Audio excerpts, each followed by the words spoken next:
नमस्कार, मैं हूं आशीष वर्मा। सौदा आपका में स्वागत है। कमोडिटी बाजार पर नजर डालने से पहले देख लेते हैं क्या आज सौदा आपका में आपके लिए खास हम लेकर आए हैं।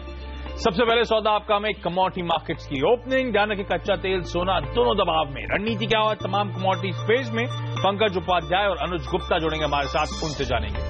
इसके अलावा इन्फीबीम इनकॉर्पोरेटेड की आज लिस्टिंग होनी है। ठंडा रिस्पांस था, लेकिन एटलीस्ट प्री सेटलमेंट पीरियड में तो अच्छा भाव दिखा रहा है स्टॉक।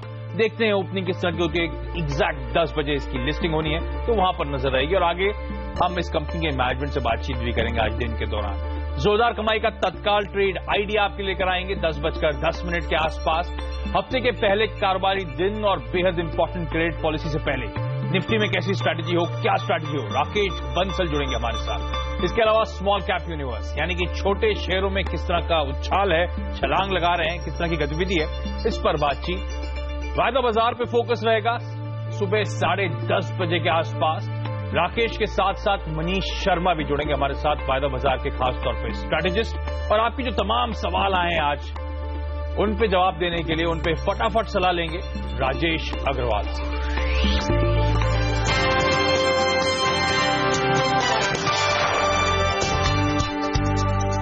चलिए, सबसे पहले कच्चे तेल या फिर कमोडिटी मार्केट में किस तरह का कामकाज है। कच्चे तेल आपको याद होगा फ्राइडे को 4% की नरमी के साथ, दबाव के साथ बंद हुआ था।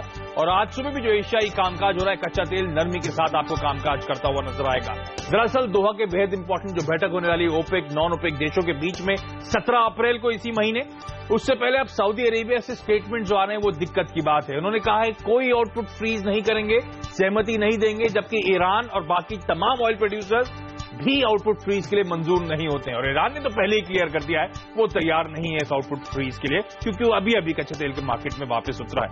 आज भी देखिए दबाव के साथ ब्रेंट में 4% की नरमी है, तो देखना होगा भारतीय बाजार में किस तरह की ओपनिंग होती है। इसके अलावा सोना फ्राइडे को 1% टूटा था और आज भी एशियाई कामकाज में नरमी के साथ कामकाज होता हुआ। फ्राइडे को आपको कहा था बेहद important jobs report, employment report आने वाली है, और उस रिपोर्ट में दिख रहा है आंकड़े बेहतर। 2,05,000 नए जॉब्स जुड़ने की बात थी, नई नौकरियां मिलने की बात थी, 2,15,000 नई नौकरियां आई हैं। उसके बाद उम्मीदें हैं कि ब्याज दरें बढ़ने का सिलसिला यूएस में उम्मीद से पहले शुरू हो सकता है, और इसीलिए आप देख रहे हैं सोने में नरमी के साथ कामकाज। लेकिन इससे पहले मैं कमोडिटी मार्केट में जाऊं, आपकी स्क्रीन पर इन्फीबीम की लिस्टिंग होने वाली है। इन्फीबीम इनकॉर्पोरेटेड पूरा नाम। आपको याद होगा इश्यू को ठंडा रिस्पांस मिला था, सिर्फ महज 1.1 गुना ही आईपीओ सब्सक्राइब हुआ था। क्यूआईबी का तो अंडर सब्सक्राइब रहा था, कोई एंकर इन्वेस्टर्स नहीं थे इस कंपनी में। 360 से 432 रुपए का प्राइस बैंड था और ऊपरी लेवल 432 इश्यू प्राइस रखा गया था। और आपकी स्क्रीन पर अब लिस्टिंग आएगी इसकी कि लेवल को ये 432 रुपए के इश्यू प्राइस के मुकाबले देखते हैं इन्फीबीम की शुरुआत 450 रुपए पे होती हुई, तो ऑलमोस्ट 4 से 5% की इश्यू प्राइस से मजबूती के साथ शुरुआत। 432 अब और मजबूती बढ़ती हुई 460 की तरफ बढ़ता हुआ, यानी कि 432 की इश्यू प्राइस से अब 28 रुपए के आसपास की बढ़त के साथ, प्रीमियम के साथ इसकी लिस्टिंग 5 से 5.5%। तो जिस तरह का ठंडा रिस्पांस था उसके बावजूद कहना चाहिए लिस्टिंग उस लिहाज से एटलीस्ट प्रीमियम पे होती हुई नजर आई है। ठंडा रिस्पांस में कह रहा था क्यूआईबी अंडर सब्सक्राइब था, एचएनआई का 2-2.5 गुना सब्सक्राइब हुआ था, रिटेल 1 गुना भरता हुआ नजर आया था। लेकिन कुछ कंसर्न्स थे इस आईपीओ को लेकर, इस कंपनी के वैल्यूएशंस को लेकर, इस कंपनी में जो डीआरएचपी में बैंकर्स एग्जिट कर रहे थे उनको लेकर।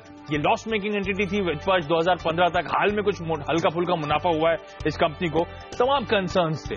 इसीलिए आपने देखा था इश्यू को ठंडा रिस्पांस, लेकिन लिस्टिंग उस लिहाज से तो बेहतर ही कहनी चाहिए। 4-5% का प्रीमियम मिल रहा है आपको। आगे इस कंपनी के मैनेजमेंट से बातचीत करेंगे, जानने की कोशिश करेंगे अब यहां से रोड मैप कैसा है। अभी तक तो कंपनी लॉसेस कर रही थी, जो हल्का फुल्का मुनाफा देखा है, क्या आगे कंसिस्टेंटली ये कंपनी प्रॉफिटेबल रहती है? नहीं। लेकिन चलिए अब कमोडिटी मार्केट्स की ओपनिंग पे फोकस करिए। कच्चा तेल एक्सपेक्टेड नरमी के साथ शुरुआत होगी इंडियन मार्केट्स में। आपकी स्क्रीन पर कच्चे तेल का भाव 1.5% की नरमी, 40 रुपए नीचे, 24 के लेवल्स पे कच्चे तेल की शुरुआत होती हुई। तो आउटपुट फ्रीज को लेकर अब कंसर्न्स बनते हुए, प्रोडक्शन कट तो दूर की बात, इसीलिए कच्चे तेल में नरमी है। नेचुरल गैस आपकी स्क्रीन पर अंतर्राष्ट्रीय बाजार में 1.7% के गेन है और भारतीय बाजारों में भी उसी तर्ज पे 0.25% की मजबूती के साथ शुरुआत होती है। तो एक्जैक्टली इंटरनेशनल मार्केट्स को इस समय रेप्लिकेट करते हुए हम सोना और चांदी आपकी स्क्रीन पर आएंगे। चांदी में एकदम सुस्त शुरुआत होती हुई, सोना आपकी स्क्रीन पर आना चाहिए। इंटरनेशनल मार्केट्स में 0.5% के आसपास की नरमी के साथ शुरुआत हुई है।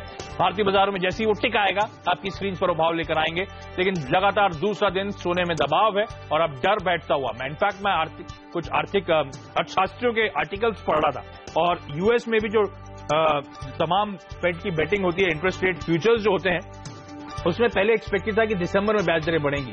ये जॉब्स रिपोर्ट आने के बाद वो एक्सपेक्टेशन शिफ्ट होकर नवंबर की तरफ आ गई है। इसीलिए आप देख रहे हैं सोने में थोड़ी नरमी के साथ कामकाज होता हुआ। सोने का अगर भाव आ जाए जैसे ही तो हम अपनी स्क्रीन पर लाएंगे किस लेवल पर शुरुआत होती है, लेकिन आपकी स्क्रीन पर अब बेस मेटल्स आएगा। बेस मेटल्स में कॉपर एकदम सुस्त ठंडा कामकाज करता हुआ इंटरनेशनल मार्केट्स में, भारतीय बाजारों में भी 50 पैसे की नरमी के साथ शुरुआत होती हुई। निकेल 1.25% का उछाल, आधे 1/4% की बढ़त के साथ 555 रुपए के ऊपर कामकाज। लेड में हम देख रहे हैं 1/4% का दबाव, 25 पैसे नीचे इस कमोडिटी की शुरुआत होती हुई। और जिंक भी हल्की नरमी के साथ कामकाज कर रहा है, 1/3% के आसपास का दबाव है। एल्यूमिनियम 15 पैसे नीचे 102 रुपए 15 पैसे पे शुरुआती कामकाज होता हुआ। अब आपकी स्क्रीन पर एग्री कमोडिटीज, सोयाबीन 31 रुपए की मजबूती, तो 3/4% बढ़त 4136 के लेवल्स पर शुरुआत। सोया ऑयल में एकदम सपाट महज 35 पैसे, लेकिन बढ़त के साथ कामकाज 647.80 के levels. Crude palm oil almost 1.25 रुपए का दबाव, 1/4% नीचे 551-50 के लेवल्स पे यहाँ पे शुरुआत होती हुई। चने में 3% का उछाल आता हुआ, तो यहाँ पे तगड़ी उछाल के साथ शुरुआत। बार्ली में हम देख रहे हैं 1.25% की बढ़त के साथ कामकाज। हल्दी यानी कि टर्मरिक 3/4% का उछाल, 58 रुपीज ऊपर शुरुआती कामकाज। जीरे में 1.25% से ज्यादा की मजबूती, 215 रुपए के आसपास का उछाल। चीनी कुछ ठंडी कुछ फीकी पड़ती हुई, 1/3% का दबाव, 35-25 के लेवल्स पे शुरुआत होती हुई। वीट आपकी स्क्रीन पर 2 रुपए का महज इजाफा, लेकिन हरे निशान में कामकाज। प्रीवियस क्लोजिंग से अब 1580 के लेवल्स पे समय कामकाज होता हुआ। और आपकी स्क्रीन पे अब आएगा रुपया। मैं आज देख रहा था शुरुआत जो हुई है वो कमजोरी के साथ हुई है। 66.25 प्रीवियस क्लोजिंग लेवल्स थे रुपये के, और आपकी स्क्रीन पर 66.37 पे, तो 12 पैसे रुपया इस समय कमजोरी के साथ कामकाज करता हुआ। लेकिन चलिए कमोडिटी बाजार में बात करने के लिए हमारे साथ आज हैं एसएचजी फाइनेंस एंड सिक्योरिटीज के एवीपी प्रियांक उपाध्याय और साथ साथ एंजल कमोडिटीज के सीनियर टेक्निकल एनालिस्ट अनुज गुप्ता। आप दोनों का कार्यक्रम में स्वागत है। प्रियांक, को सऊदी अरेबिया से जो स्टेटमेंट्स आए हैं डराने वाले हैं अब, क्योंकि होप जाग रही थी कि दोहा में एटलीस्ट एक आउटपुट सीलिंग पे तो विचार हो ही सकता है। अब वो स्टेटमेंट्स के बाद वो भी मुश्किल लग रहा है, इसीलिए शायद 2 दिनों से तगड़ी पिटाई हो रही है। क्या लगता है सर, कितना और डाउनसाइड अभी भी बचा हुआ है? अब दोहा की मीट में क्या होगा? देखिए, जिस तरह से स्टेटमेंट्स आए हैं उस तरह से प्राइस ने रिएक्ट किया है, एंड हमने एक अच्छा खासा रैली देखा था $25 से $42 तक, और वहां से फिर से हम एक करेक्शन देख रहे हैं। तो ये करेक्शन में भी कंटिन्यू हो सकता है टुवर्ड्स $35 to $34, एंड वहां से फिर से देखना पड़ेगा प्राइस एक्शन सपोर्ट ले रहा है कि नहीं ले रहा है। और फिलहाल शॉर्ट टर्म ट्रेंड अभी भी डाउन साइड की तरफ ही दिखता है क्रूड का। ऑन डोमेस्टिक मार्केट हम देख सकते हैं कि एक बार 2370, 2350 ये सब रेंजेस तक एक बार क्रूड ऑयल के प्राइसेस आ सकते हैं। तो बिकवाली करके चलूं सर? अभी from the risk reward point of view it's not favourable to initiate short positions at current levels. अगर आप हाई से देखेंगे तो 2800 से ऑलमोस्ट 2400 आ गए, 400 पॉइंट्स का करेक्शन देख चुका है मार्केट। प्लस आज का भी ओपनिंग आप देखेंगे तो 1.5 डाउन खुला है। तो from the risk to reward point of view current levels is not favourable to go short. एक पुल बैक की राह देखनी चाहिए, मे बी अराउंड 2480, 2500 वो सब एक रेजिस्टेंस जोन सर रहेंगे मार्केट्स के लिए। वहां आता है तो एक बार देख सकते हैं। अच्छा, अब इस सऊदी अरेबिया के स्टेटमेंट के बाद देखिए प्रोडक्शन कट तो वैसे भी हाईली अनलाइकली था अप्रैल 17 की बैठक में। अब इस सऊदी अरेबिया के स्टेटमेंट्स के बाद अब तो आउटपुट फ्रीज भी क्वेश्चन मार्क लग गया सर। देखिए, आउटपुट फ्रीज का अगर सहमति बनता है तो ही ये आगे चल के हो सकता है। पर अभी नेक्स्ट दोहा में जो मीटिंग है वो एक क्रूशियल रहेगा कि एटलीस्ट प्रोडक्शन फ्रीज पे तो टिके रहते हैं। अगर वो उस पर भी अगर असमंजस बना रहता है तो एक प्रेशर हम देख सकते हैं। चलिए, तो देखना होगा। अब 17 तारीख इंपॉर्टेंट दिन होगा दोहा कतर में। ओपेक और तमाम नॉन ओपेक प्रोड्यूसर्स मुलाकात करने वाले हैं, तो वहां पे किस तरह का आउटकम आता है सबकी नजरें वहां पर रहेंगी। अनुज, लेकिन रुपया आज अच्छी खासी कमजोरी के साथ कामकाज कर रहा है। पहले तो आप बताएं क्या पेंसिल इन कर रहे हैं, रुपए का मूव कैसा होगा, स्ट्रैटेजी क्या होगी sir? Good morning Ashish ji. अगर देखिए तो मार्केट एक रेंज में ट्रेड कर रहा है। हालांकि आज रुपया मॉर्निंग से थोड़ा वीकनेस हुआ है, बट अगर हम वीक ऑन वीक बेसिस पे देखें तो कंटिन्यूस पिछले 2 वीक से इंडियन रुपी स्ट्रांग होता हुआ दिखाई दिया है। हालांकि मार्केट में थोड़ा शॉर्ट कवरिंग है, बट मुझे लगता है कि ये जो शॉर्ट कवरिंग है ये बिकवाली का ही माहौल रहेगा, क्योंकि यहाँ पर अगर देखें तो डॉलर भी यहाँ पर वीकनेस होता हुआ दिखाई दिया है। तो हो सकता है कि उसका असर इंडियन रुपीज में मिले, तो हमारा कॉल डॉलर में सेलिंग का रहेगा। अभी जो अप्रैल कॉन्ट्रैक्ट है करीबन 66.61 के अराउंड चल रहा है। मुझे लगता है कि करंट मार्केट से सेल करके चल सकते हैं। स्टॉप लॉस करीबन 66.80 का रहेगा। टारगेट हमें लगता है 66.30 तक देखने को मिल सकता है। मीन्स ओवरऑल देखें तो बिकवाली करके ही चलना चाहिए। ओके, प्रियांक, सोना जिस तरह से वो जॉब्स रिपोर्ट आई उसके बाद अब डर लग गया फिर से कि शायद यूएस तो पटरी पर है, जेनेट येलन के बयान पे इतना फोकस शायद नहीं करना चाहिए, इतने हालात कमजोर नहीं है, और उस डर के चलते सोना 2 दिन से कमजोरी के साथ कामकाज कर रहा है। अब $1220 की इंटरनेशनल मार्केट्स में नीचे कामकाज कर रहा है। क्या ट्रेड होगा सर? कितनी और कमजोरी आप और देख रहे हैं? देखिए, जिस तरह से गोल्ड एक स्टिफ रेजिस्टेंस फेस कर रहा है 1240 के आसपास, और नीचे में हम देखेंगे तो 1205 and 1210 is providing again the supports. तो मुझे लगता है कि मे बी 1200 के आसपास से एक बार फिर से हम ऊपर का ही ट्रेजेक्टरी देखेंगे प्राइसेस में। तो इधर एमसीएक्स में थोड़ा बहुत करेक्शन आता है, मे बी अराउंड 28,350 के आसपास, तो बाइंग करना चाहिए। 28,150 would be the stop loss on a closing basis and 28,700 would be the likely target. Okay Anuj, इसके अलावा एग्री कमोडिटीज सर आज के टॉप ट्रेड्स क्या होंगे, आपकी पिक्स क्या होंगी, प्लीज बताएं। देखिए, एग्री कमोडिटीज में हमने देखा है कि एडिबल ऑयल में एक तेज मूवमेंट देखने को मिला है पॉजिटिव साइड में। तो हमारा रिफाइंड सोया बाय रिकमेंड में रहेगा, करीबन 644 के अराउंड बाय कर सकते हैं। टारगेट करीबन 655 तक देखने को मिल सकते हैं। वहीं शुगर में हमने देखा है कि लास्ट वीक एक करेक्शन आता हुआ दिखाई दिया था, मार्केट ओवरबॉट कैटेगरी में है, तो कहीं ना कहीं हमें लगता है कि शुगर में एक प्रॉफिट बुकिंग आ सकती है। तो शुगर के अंदर हमारा इंटरडे के लिए सेल कॉल रहेगा, 3570 के अराउंड शॉर्ट करके चले, टारगेट नीचे करीबन 3500 तक देखने को मिल सकता है। ओके, तो सोया ऑयल में खरीदारी और चीनी में बिकवाली करने की सलाह। लेकिन प्रियांक, जाते जाते बेस मेटल्स में क्या करें? थोड़ी ठंडी शुरुआत हुई है, कोई ट्रेड वहां पे बनता है, कोई स्पेसिफिक कमोडिटी आपने आइडेंटिफाई करी है? बेस मेटल्स में अगर देखेंगे तो लेड एक कमोडिटी रहेगा जो सेल ऑन रैलीज का कैंडिडेट रहेगा। अभी भी 117 के आसपास इसमें बिकवाली की जा सकती है। 119 का स्टॉप लॉस रहेगा and 113 would be the likely target. Okay, चलिए प्रियांक, अनुज, आप दोनों का बहुत बहुत धन्यवाद सीएनबीसी आवाज के लिए, आप सुबह वक्त निकालने के लिए। तो क्विकली रैप अप कर दूं, क्या बात हुई? कच्चे तेल में ध्यान रखें, डाउन साइड शायद कंटिन्यू होती हुई नजर आए, पर क्योंकि प्रेशर आ चुका है इन लेवल्स पे बिकवाली करना वाजिब नहीं होगा। कोई पुल बैक आता है, कोई उछाल आता है, तभी आप बिकवाली करके चलें। सोना शायद वो जो प्रेशर है कंटिन्यू होगा, लेकिन बाय ऑन डिप्स की रणनीति रख के चले। प्रियांक मानते अभी भी सोने में आउट परफॉर्मेंस शायद कंटिन्यू रहे, अभी भी खरीदारी करने के मौके होंगे, लेकिन थोड़ा और दबाव आए तो शायद बेहतर लेवल्स हों। $1200 तक इंटरनेशनल मार्केट में शायद गिरता हुआ नजर आ सकता है। रुपए में, डॉलर में खासतौर पर अभी भी प्रेशर बना रहेगा, बिकवाली करने के मौके ढूंढे। एग्री कमोडिटीज में सोया ऑयल और में खरीदारी 655 के टारगेट्स के लिए, और चीनी में बिकवाली 3490 के टारगेट्स के लिए, और फाइनली बेस मेटल्स में लेड किसी भी रैली में बिकवाली करने के मौके ढूंढने। लेवल्स आपकी स्क्रीन पर आएंगे। चलिए, इससे पहले मैं ब्रेक लूं, एक बार इन्फीबीम फिर से आपकी स्क्रीन पर आना चाहिए।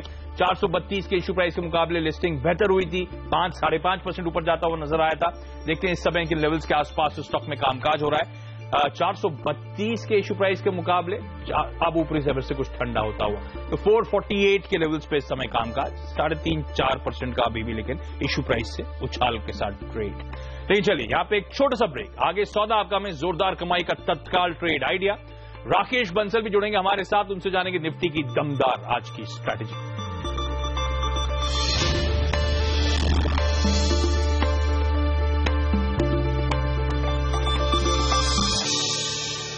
ब्रेक के बाद आपका स्वागत है। इससे पहले मैं बाजार का अपडेट लूं, राकेश से बातचीत करूं, उससे पहले आपको बता दें मौजूदा हालात में वो ट्रेडिंग आइडिया जिसमें आप जोरदार कमाई कर सकते हैं। वक्त है तत्काल ट्रेड आइडिया का, और इस वक्त का तत्काल ट्रेड आइडिया है हिम सिक्योरिटीज के head of research Manoj Sachdeva की तरफ से। मनोज का कहना है कि टाटा मोटर्स में आप खरीदारी करें, 385 के स्टॉप के साथ 403 के टारगेट्स इंट्राडे में शायद आपको देखने को मिल सकते हैं।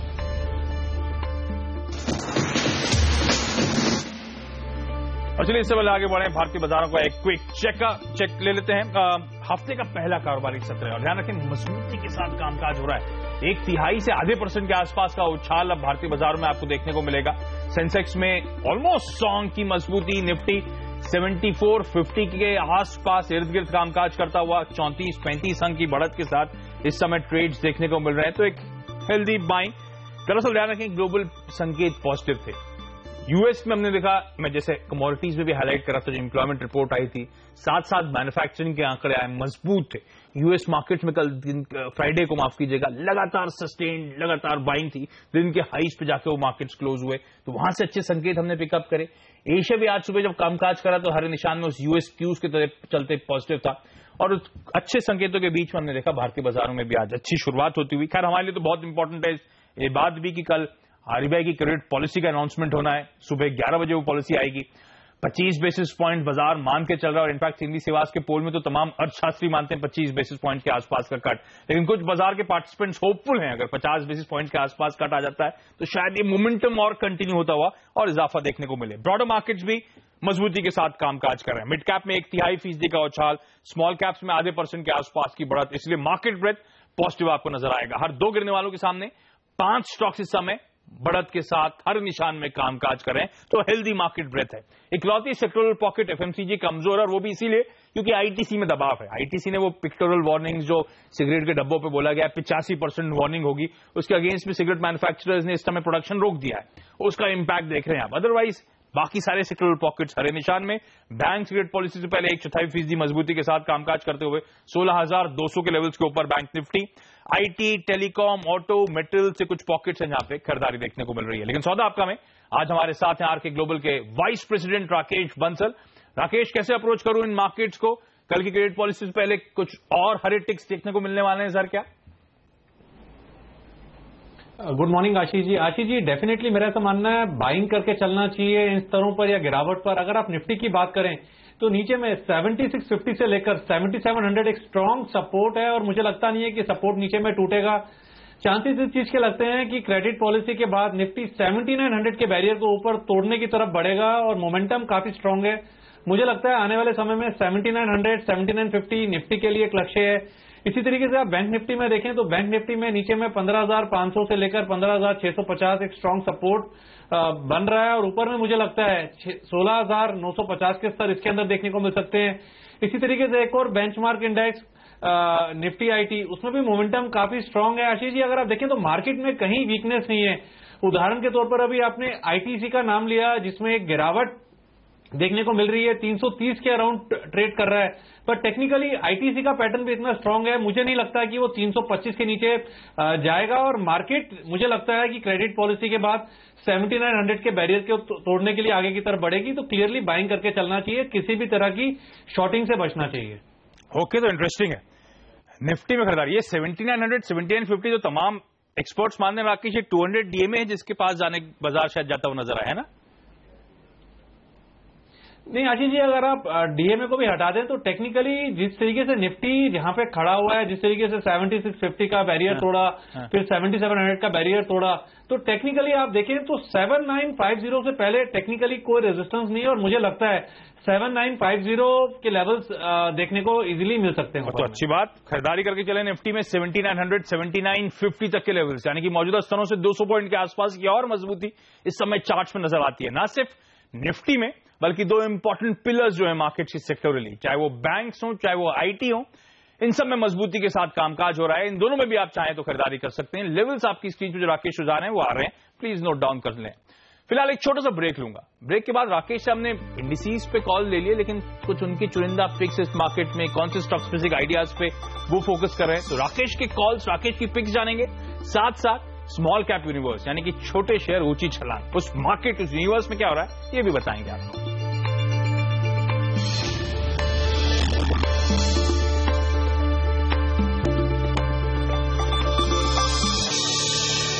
ब्रेक के बाद आपका स्वागत है, और अब स्मॉल कैप्स की दुनिया में क्या हो रहा है उस पे चेक ले लेते हैं। सबसे पहले आपकी स्क्रीन पर स्मॉल कैप इंडेक्स आएगा, अच्छा खासी खरीदारी, ½ % से ज्यादा की मजबूती के साथ कामकाज, और इस यूनिवर्स में सबसे पहले वो जो खबरों वाले स्टॉक्स हैं वो आपकी स्क्रीन पर आएंगे। लाइकॉस इंटरनेट, याहू के साथ करार और बढ़ गया, एक्सटेंड हो गया, स्टॉक 5% मजबूत।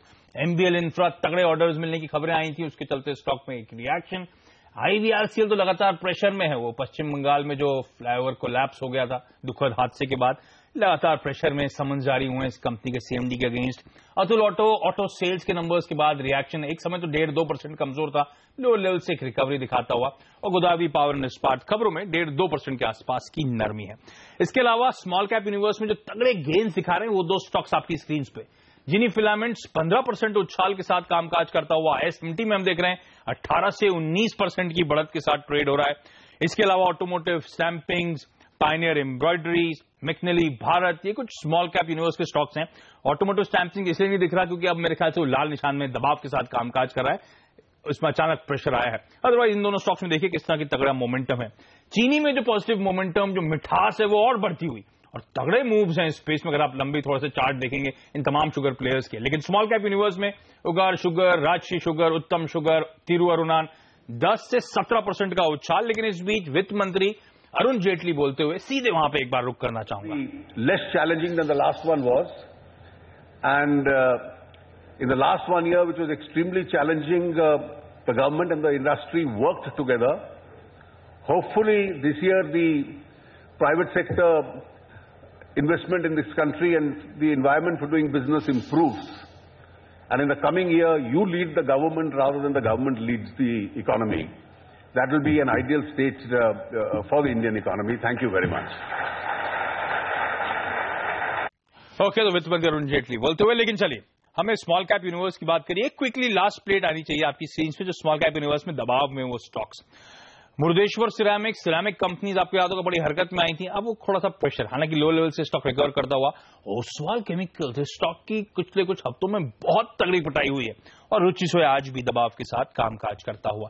लेकिन राकेश बंसल मेरे साथ बने हुए। राकेश ने अपनी इंडिसीज पे कॉल दी थी, निफ्टी पे खरीदारी, बैंक निफ्टी में खरीदारी, आईटी में खरीदारी।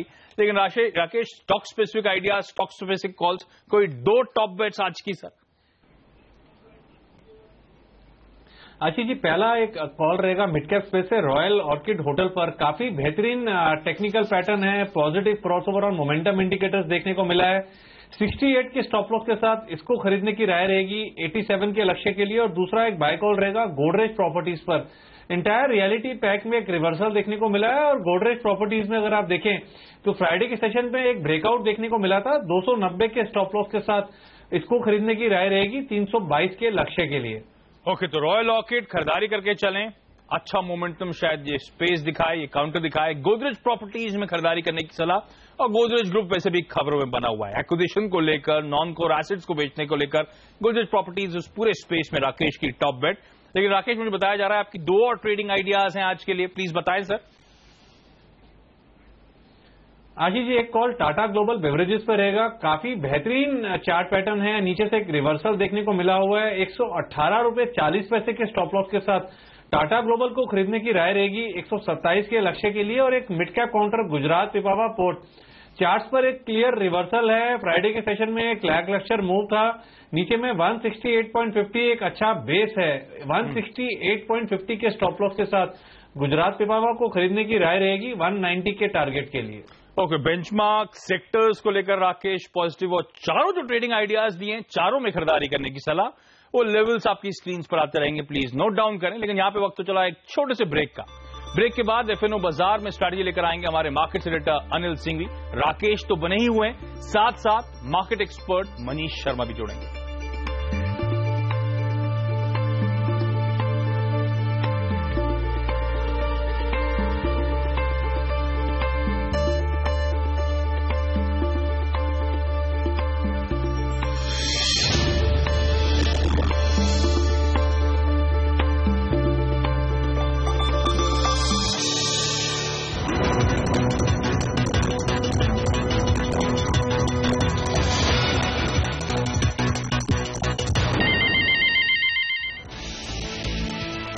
अच्छे ग्लोबल संकेतों से बाजार मजबूत, सेंसेक्स 0.5% ऊपर, निफ्टी 7,750 के करीब।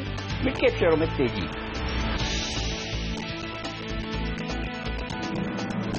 एम्फेसिस में हिस्सा बढ़ाने के लिए मार्बल 2 और ब्लैकस्टोन का ओपन ऑफर। 457 रुपए के भाव पर 5.5 करोड़ शेयर खरीदेंगी। 1.25% कमजोर है शेयर। तस्वीर वाली चेतावनी को लेकर आईटीसी समेत सभी सिगरेट कंपनियों ने किया प्रोडक्शन बंद। रोजाना 350 करोड़ रुपए के नुकसान का दावा, आईटीसी का शेयर 2% नीचे। एचसीएल टेक ने जियोमेट्रिक को $20 करोड़ में खरीदा। शेयर स्वैप के जरिए हुई डील, जियोमेट्रिक के 43 शेयर के बदले में मिलेंगे एचसीएल टेक के 10 शेयर। जियोमेट्रिक 18% चढ़ा।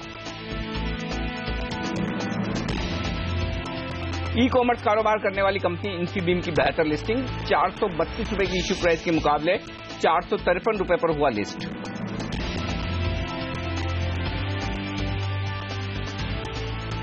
नमस्कार, ट्रेडर्स हॉटलाइन में आप सबका स्वागत है। मैं हूं अनिल सिंघवी और ये शो है आप जैसे उन तमाम ट्रेडर्स के लिए जिन्हें अपने ट्रेड पर अभी इस वक्त एक्शन करना है और कोई न कोई राय लेनी है। फोन करें हमारे टोल फ्री नंबर पर 18002097 लेकिन चाहें तो आप हमें एसएमएस भी कर सकते हैं व्हाट्सएप पर 7045220000 हमारा व्हाट्सएप नंबर। मैसेज करें, हम आपको सामने से फोन करके आपके सवालों को शामिल करेंगे हमारे कार्यक्रम में। और आज आपके सवालों के जवाब देने के लिए राकेश बंसल, आरके ग्लोबल के वाइस प्रेसिडेंट तो हमारे साथ हैं ही। अब वायदा कारोबार की रणनीति देने के लिए डेरिवेटिव्स ट्रेडिंग रिसर्च.com के को फाउंडर मनीष शर्मा भी हमारे साथ स्टूडियो में इस वक्त। आप दोनों का स्वागत है जेंटलमैन। पहले शुरुआत मनीष आपके साथ की जाए, बताएं क्या ट्रेड लेंगे आप इस वक्त निफ्टी पर? जी, निफ्टी में अनिल जी अगर आप देखें जैन सीरीज में हमें काफी एक फॉल देखने को मिला था, फेब सीरीज में भी फॉल था, मार्च एक रिलीफ रैली सीरीज थी हमारे लिए, बट अप्रैल में मुझे लगता है ऑलरेडी हम 900 पॉइंट की रैली हम देख चुके हैं। काफी ज्यादा स्टॉक्स में शॉर्ट कवरिंग रैली हमें देखने को मिल चुकी है। ओवरऑल देखें 7850 7800 एक अहम रेजिस्टेंस जोन है। मुझे लगता है कहीं ना कहीं वहां से हमें एक टेक्निकल करेक्शन देखने को मिल सकता है। तो सेल ऑन राइज की स्ट्रैटेजी अपनाएं। फ्यूचर्स लेवल पे 7800 के आसपास मिलता है तो सेल करने की राय होगी। 7850 का स्टॉप लॉस मेंटेन करें और मुझे लगता है एक बार 7650 तक के लेवल टेस्ट हो सकते हैं। इंटरेस्टिंग। सेल ऑन राइज उछाल में बिकवाली करने, ये राय है मनीष की। 7800 के आसपास बेचेंगे तो बेहतर। 7850 का लगाएं स्टॉप लॉस। नीचे 7650 पर मिलेगा मौका निफ्टी को फिर से कवर करने का। क्या ऐसी राय मनीष आप निफ्टी के साथ साथ बैंक निफ्टी पर भी रखते हैं? जी, बैंक निफ्टी में भी अगर आप देखें 13841 का लो था मार्च सीरीज में और वहां से हमने एक 16250 करीबन 17% का मूव शार्प रैली हमने देखी है और कहीं ना कहीं 16500 एक बहुत अहम रेजिस्टेंस जोन है। मुझे लगता है प्योरली जो बाइंग हो रही है वो एंटीसिपेशन बाइंग है आरबीआई पॉलिसी के चलते। 16350 के आसपास अगर मिलता है तो शॉर्ट करने की राय होगी। 16600 का स्टॉप लॉस मेंटेन करें और एक बार मुझे लगता है 15700 तक के लेवल टेस्ट हो सकते हैं। परफेक्ट। तो ये है राय इस वक्त बैंक निफ्टी पर भी। शॉर्ट करें 16350 के आसपास माफ कीजिएगा 16600 का स्टॉप लॉस लगाकर 15700 के ये तमाम लेवल्स जो मनीष बता रहे हैं ये है कैश मार्केट के। और आप फ्यूचर्स में अगर आप ट्रेड करें तो उसे एडजस्ट कर ले उस हिसाब से। चलिए शामिल करते हैं दर्शकों को, लेते हैं उनके सवाल। और सबसे पहले लखनऊ से हमारे साथ हमारे पहले दर्शक फोन लाइन पर जो है वो है विशाल। विशाल जी नमस्कार, पूछिए अपना सवाल। जी गुड मॉर्निंग सर। यहाँ से मैं टाटा स्टील और बैंक ऑफ बड़ौदा का एक लॉट खरीद पॉलिसी से पहले ट्रेड की होगी। अच्छा, आप खरीदना चाहते हैं, नई पोजीशन बनानी है आपको? जी जी। चलिए टिस्को और बैंक ऑफ बड़ौदा। अभी मैं मनीष से पूछूंगा तो मनीष तो ना बोल देंगे क्योंकि वो तो दोनों निफ्टी और बैंक निफ्टी खरीदारी की बजाय बिकवाली की राय दे रहे हैं। इसलिए चलो राकेश को पूछ के देता हूँ। राकेश, बीओबी और टिस्को 2 लोट खरीदने का मन है इनका, विशाल जी का क्या कहेंगे आप इन्हें? देखिए अनिल जी, मैं बोलूंगा खरीद सकते हैं, दोनों में ट्रेंड ऊपर की तरफ है, बट अगर खरीदे तो स्टॉप लॉस लगाएं। टाटा स्टील में रिस्क रिवॉर्ड फेवरेबल है। टाटा स्टील के अंदर नीचे में 313 रुपए का एक स्टॉप लॉस लगाएं टाटा स्टील के अंदर और इसके अंदर एक अच्छी रैली देखने को मिल सकती है। मुझे लगता है ऊपर में 348 350 तक की एक कंजर्वेटिव बेसिस पे टाटा स्टील में रैली देखने को मिल सकती है। इसको स्टॉप लॉस के साथ खरीदे।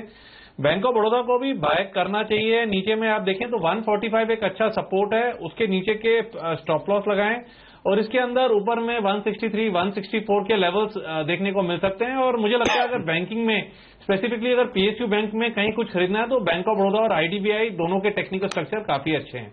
ओके, लेकिन इस बीच आपको एक और बात बता दूं कि टाटा स्टील में भले ही राय दे रहे हैं खरीदने की राकेश, लेकिन टाटा स्टील पर एक कॉल है शॉर्ट साइड पर, वो मनीष की तरफ से। तो मैं यही विशाल जी आपको वो भी बता दूं। अब आपको डिसाइड करना है कि कौन सा ट्रेड आपको लेना है, या फिर बेहतर ये कि जब दोनों एक्सपर्ट्स की राय अलग आ रही तो अवॉइड करें। लेकिन इस बीच बता दें मनीष, आप टाटा स्टील के लिए क्या लेवल्स हैं आपके? जी डेफिनेटली टाटा स्टील में अगर आप देखिए करीबन 35% की रैली हमने देख चुकी है और वन साइडेड रैली देखी है हमने, कोई प्रॉफिट बुकिंग हमें देखने को नहीं मिली है। बट इस सीरीज की स्टार्ट में अगर आप देखें मोमेंटम थोड़ा बहुत कैरी फॉरवर्ड हुआ है, बट 325 330 बहुत अहम रेजिस्टेंस जोन है। मुझे लगता है 325 के आसपास अगर फ्यूचर्स लेवल्स मिलते हैं तो शॉर्ट करने की राय होगी 335 का एक स्टॉप लॉस मेंटेन करें और प्योरली लॉन्ग अनवाइंडिंग या प्रॉफिट बुकिंग के चलते हमें लगता है कि एक बार 280 तक के लेवल्स टच हो सकते हैं। ओके, तो ये है राय टाटा स्टील में शॉर्ट साइड पर 200 यहां पर 325 के आसपास शॉर्ट करें, 335 का स्टॉप लॉस, 280 बड़े लक्ष्य हैं। इतनी मंदी दिख रही है आपको, 10% के आसपास गिर सकता है मनीष। चलिए अगले दर्शक को शामिल करते हैं और गुरप्रीत है हमारे साथ इस वक्त नांगल पंजाब से। गुरप्रीत जी नमस्कार, पूछिए अपना सवाल। सर बहुत बड़ा फैन हूँ मैं CNBC वाल का। Thank you sir, thank you. Sir मैंने एक एप्पल फ्यूचर अपोलो हॉस्पिटल का शॉर्ट कर रखा है 1310 में भी। अपोलो हॉस्पिटल आपने शॉर्ट किया 1310 को किया था जी। चलिए 1310 में भी आपके लिए राय ले लेते हैं हम। राकेश 1310 की शॉर्ट पोजीशन है अपोलो में, स्टॉप लॉस टारगेट बताएं गुरप्रीत जी को।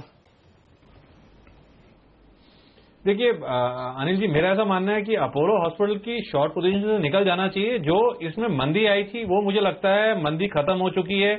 अपोलो हॉस्पिटल के फ्यूचर ने जब 1345 रुपए का स्तर तोड़ा है तो उसमें से मंदी में से निकल जाना चाहिए। As of now Apollo hospital में कोई पोजीशन होनी चाहिए टेक्निकली तो वो लॉन्ग साइड पे होनी चाहिए। नीचे में 1330 का एक स्टॉप लॉस लगाना चाहिए और अपोलो हॉस्पिटल में मुझे लगता है ऊपर में 1388 1390 के भाव देखने को मिल सकते हैं। तो पहले तो मंदी को काटें यहाँ पर। ठीक बात है, पहले मंदी काटें फिर देखेंगे क्या करना है।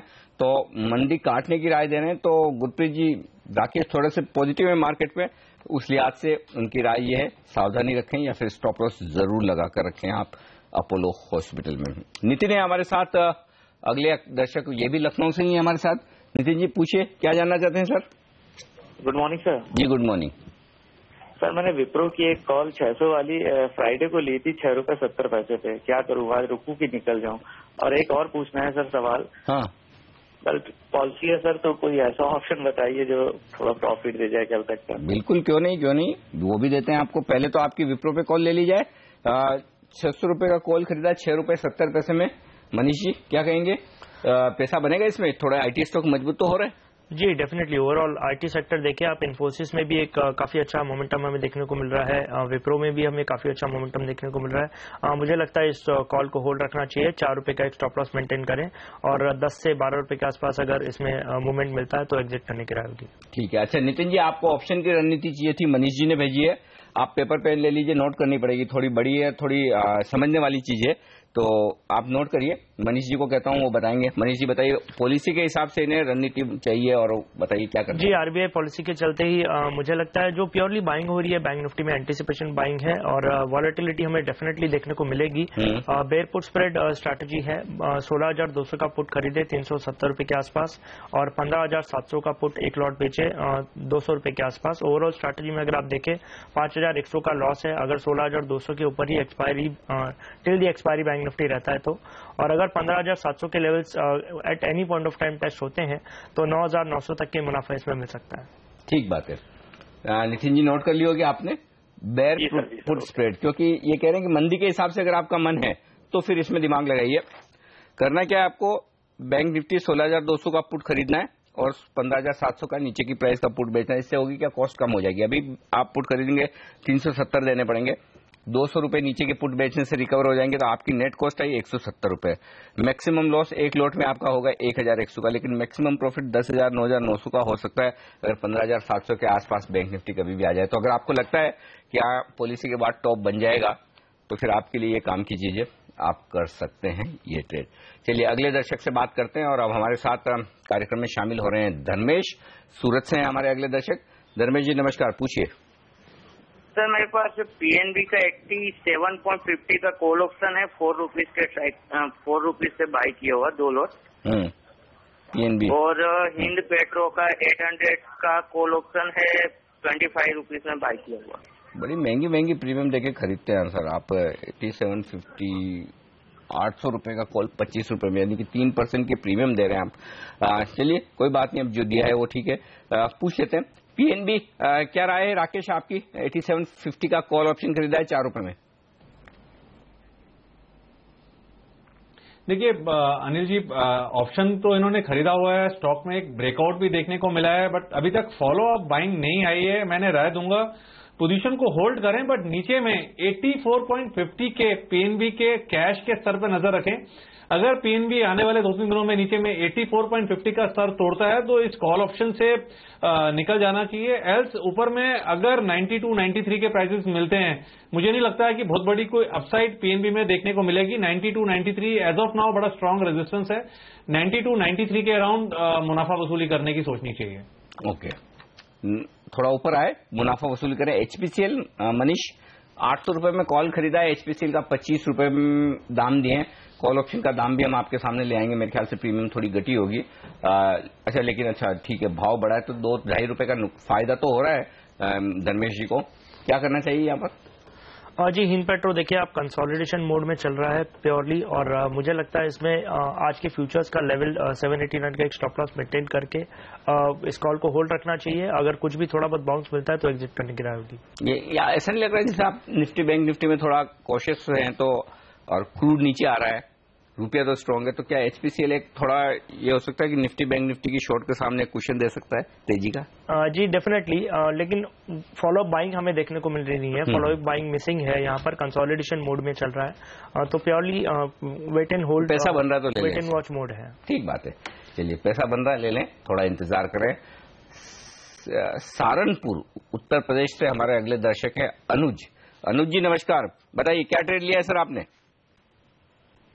हेलो, हाँ अनुज जी बोलिए। रिलायंस की ये 27 रुपए। अच्छा, रिलायंस का एक कॉल खरीदा है आपने 1040 रुपए का, और कोल इंडिया में क्या किया आपने? वो तो भेज दीजिए। वो भी कॉल खरीदा है, चलिए बहुत ही बढ़िया बात है। कोल इंडिया में एक लॉट खरीदा है 300 रुपए की स्ट्राइक प्राइस का। राकेश जरा कोल इंडिया के चार्ट देखिए फटाफट। 300 रुपए की स्ट्राइक प्राइस का कॉल खरीदा है 7 रुपए में इन्होंने। इनमें क्या किया जाए, फिर बाद में मैं रिलायंस पे भी राय लेता हूं। देखिए अनिल जी, कोल इंडिया में टेक्निकल स्ट्रक्चर खराब है। 300 रुपए का कॉल ऑप्शन खरीदा है, ऊपर में 297, 298 एक स्ट्रांग रेजिस्टेंस है। ये लेवल्स टूटे तभी कोल इंडिया में तेजी खेलनी चाहिए, एल्स कोल इंडिया में कोई भी पुल बैक आता है तो मैंने राय दूंगा कि कोशिश करें कॉल ऑप्शन से निकलने की। कोल इंडिया का कॉल ऑप्शन तभी खरीदें जब ऊपर में 300 रुपए का लेवल टूटता हुआ दिखे। ओके, तो ये है राय इस वक्त कोल इंडिया पर। रिलायंस खरीदा इन्होंने 1040 में, 27 रुपए प्रीमियम दी है। मनीष? जी, रिलायंस में देखिए आप, हमें थोड़े दिन पहले जस्ट एक अच्छा खासा मोमेंटम बाइंग हमें देखने को मिली थी, बट वापस वो मोमेंटम कंटिन्यू नहीं रहा और कहीं ना कहीं हम कंसोलिडेशन फेज में वापस चले गए। ओवरऑल 1050 का एक स्ट्रांग रेजिस्टेंस है। मुझे लगता है कि इस कॉल से एक बार अगर कोई भी बाउंस मिलता है तो एग्जिट करने की राय होगी, क्योंकि ओवरऑल बाजार का मोमेंटम देखे तो रिलायंस भी कहीं ना कहीं में प्रॉफिट बुकिंग मोड में हमें देखने को मिल रहा है।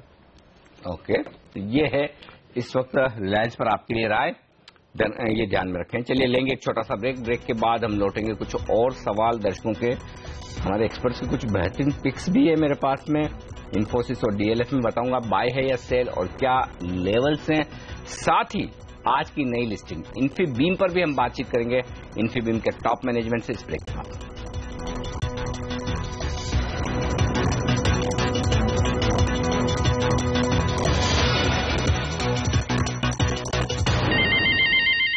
साठ अंक ऊपर है सेंसेक्स, निफ्टी 20 अंक ऊपर। थोड़ी प्रॉफिट बुकिंग आ रही है, और profit booking actually bank Nifty में आ रही है, क्योंकि बैंक निफ्टी को अब देखिए मैच 10 अंक ऊपर बचा है, तो बैंक निफ्टी में थोड़ा दबाव है।